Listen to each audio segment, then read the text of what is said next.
व्हायटिस सिकुलातील व्हायटिस प्रजातीतील वनस्पतीच्या फळांना सामान्यपणे द्राक्ष म्हणतात। जगभर या वनस्पतीचे सुमारे 60 जाती आहेत।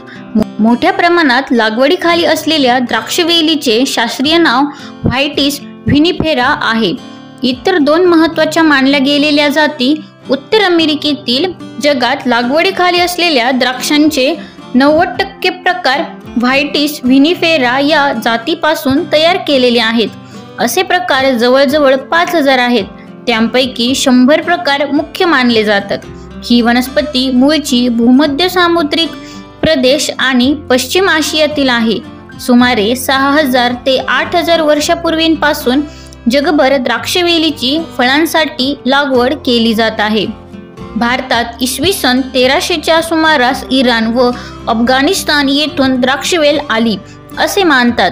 द्राक्षवेल ही बहुवर्षायू बळकट व पानझडी वनस्पती असून प्रतानांच्या सहाय्याने आधारावर चढते। प्रताने टोकाला दुमंगलेली असतात। खोडावर साधी एकाडे हस्तकृती पाने असून ती कमी अधिक 3 ते 5 खंडांत विभागलेली असतात। पानांची वरची बाजू विरलरोमी असून खालची बाजू राखाडी व घनरोमी असते। फुले लहान हिरवी व पानांच्या बगलेत येतात। मृदू फळे गोलसर रसाळ आणि हिरवी जांभळी किंवा लालसर अशा वेगवेगळ्या रंगांची असून ती गुच्छाने येतात। एका फळात 2 ते 4 बिया असतात। द्राक्ष फळे चवीला गोड असून ती शीतल सारक मूत्रल पाचक व हृदयासाठी पौष्टिक असतात। फळांमध्ये सरासरीने पाणी सुमारे 80%, कर्बोदके 18.2%, प्रथिने 0.8%, तंतू 1% असून कर्बोदकांमध्ये फ्रुक्टोज व ग्लुकोज अशा 2 शर्करा सारख्या प्रमाणात असतात। याखेरीज क आणि ब समूह जीवनसत्वे असतात। वाईन बनवण्यासाठी व्हायटिस व्हिनिफेरा जातीच्या खास प्रकारांची पैदास केली जाते। अशा फळांमधील शर्करेचे प्रमाण साधारणपणे 24%च्या जवळपास झाल्यानंतर फळे काढून ती वाईनसाठी वापरतात।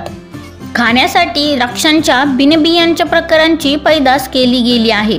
अशा फळांमध्ये सुमारे 15% शर्करा असते। दरवर्षी जगभरात द्राक्षाचे सुमारे 7000 लाख क्विंटल एवढे उत्पादन होते। त्यांपैकी सुमारे 80% उत्पादन वाईन बनवण्यासाठी वापरले जाते। 12% द्राक्षे ही खाण्यासाठी विकली जातात आणि उरलेल्या फळांपासून मनुके रस किंवा जाम तयार करतात। जगभरात केल्या जाणाऱ्या द्राक्षाच्या उत्पादनांमध्ये इटली, फ्रान्स, अमेरिकेची संयुक्त संस्थाने, स्पेन आणि चीन हे देश अग्रेसर असून अनेक उत्पादनांपैकी अर्ध उत्पादन या 5 देशांत होते। भारतात द्राक्षांचे सुमारे 20 प्रकार लागवडीखाली आहेत। त्यात Thompson seedless, Sonaka seedless, black seedless व फ्लेम सीडलेस यांची लागवड मोठ्या प्रमाणावर होते। जागतिक उत्पादनाच्या क्रमवारीत भारत 12व्या स्थानावर असून देशामध्ये महाराष्ट्र राज्यात द्राक्षाची लागवड सर्वाधिक होते। कर्नाटक, आंध्र प्रदेश, तामिळनाडू, पंजाब, हरियाणा या राज्यांत द्राक्षांची लागवड केली जाते। महाराष्ट्रात नाशिक, सांगली, पुणे, अहमदनगर, सातारा, सोलापूर, जळगाव, संभाजीनगर, बीड व परभणी इत्यादी जिल्ह्यांत द्राक्षांची लागवड केली जाते। धन्यवाद।